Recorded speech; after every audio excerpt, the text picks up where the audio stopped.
Hey y'all, my name's Zoe. I go to the University of Alabama. Rachel and Charlene asked me to talk a little bit about the Women's March. I'm in a little bit of a time crunch because I had some technical difficulties because apparently I don't know technology as well as I thought I did. And I also have class soon. So I wrote some things down and I think I'm just gonna go ahead and start reading off from that, just because I don't have much time before I have to go to class. So the first thing I have to say is that I really do not understand. I wake up every single day and live privilege.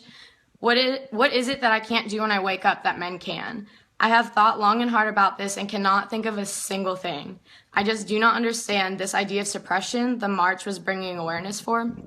Their movement is allegedly about equal rights because women's rights are equal rights, but only if you agree with them. How can they expect anyone to take them seriously when they exclude the very people that they're fighting for?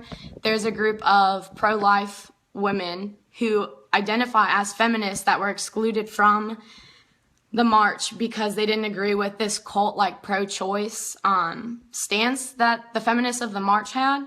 These women were not welcome even though they identified as feminists solely because they were pro-life. And then, in my opinion, a lot of what most of the radical feminists, I will say not all of the people who participated in the march have these feelings, but from what I saw, hi Charlene, not all of them act this way, but a majority of what people saw were the radical feminists, and what I perceived was a lot of radicalism and just things that I don't agree with. So the people that I viewed from the march are just, they're man-hating protesters who tell men they need to shut up, sit down, and listen. But then they complain that there weren't enough support from the men. And I don't understand. I'm a woman, and I don't agree with their agenda. So how can you sit there and expect men to support you when all you do is tell them that they need to listen and do less and give women more rights? And all they do is blame men. And I mean, that's just my opinion. Obviously, not everyone feels that way. To me, though, this march has done nothing but divide us more as women, as a community, and as a country. The hypocrisy built around the campaign is overwhelming. Demanding respect for their bodies, meanwhile parading around virtually wearing absolutely nothing. I cannot comprehend how this is what they want in the history books for the future generations to see, for their kids to see right now, for their grandchildren to see. To me, how they dressed and acted was more disrespectful to their bodies, other females, and our nation as a whole than what most men think and say. Obviously, there are some heinous acts and some heinous people and men out there, but what they were doing and how they were parading around was just, it was atrocious. It was awful to me. If you haven't seen the photos from the march, please feel free to look them up now because I'm sure you'll be just as disgusted as I was. I'm ashamed, after watching the march and looking at videos and seeing everything that happened, I'm ashamed to call myself a woman. After they've seen things portrayed, from the signs to the attire to the gestures to the hatred spewed at those not marching who didn't agree with them, I can literally go on and on about the many things wrong with their agenda, the march, and feminists today. Unfortunately, like I said, I do have a time limit and I have to get going to class pretty soon.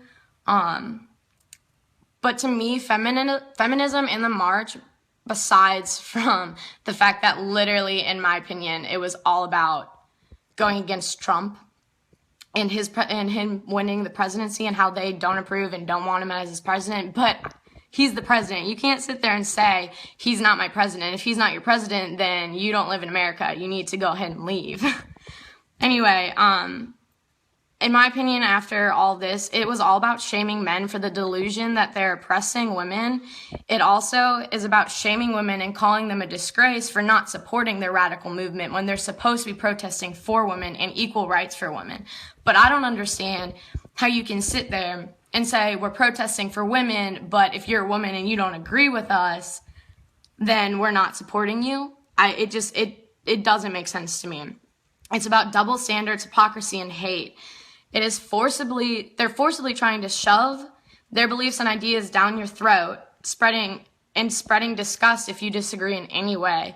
No feminists in 2017. I'm not a disgrace or a misogynist because I do not support you, or because I'm pro-life, or because I do not agree that there are more than two genders. I'm a sane and informed 21-year-old female who simply does not agree with you. And I mean, I could go, I can keep going on and on and on, but those are pretty much my basic thoughts about it. Also, I mean, if we want to talk about it, how about all those people who are now shaming the white women from the march because they're not oppressed enough? I don't know. I just don't understand it. And my friend Austin's sitting here probably cringing because he's a liberal and eating Chipotle. Say hi. Bernie 2020. Sorry, I'm trying to read some of these comments. Oh yeah, I can agree to disagree. Like I said, these are my opinions. And not, like I said earlier, not all the people from the march are as radical as I've been talking about. But yeah, anyway, I have to get going. I hope I get to do another video soon. Hopefully it won't be as rushed and I won't be as nervous. But thanks y'all for watching. Have a good rest of your day. Bye.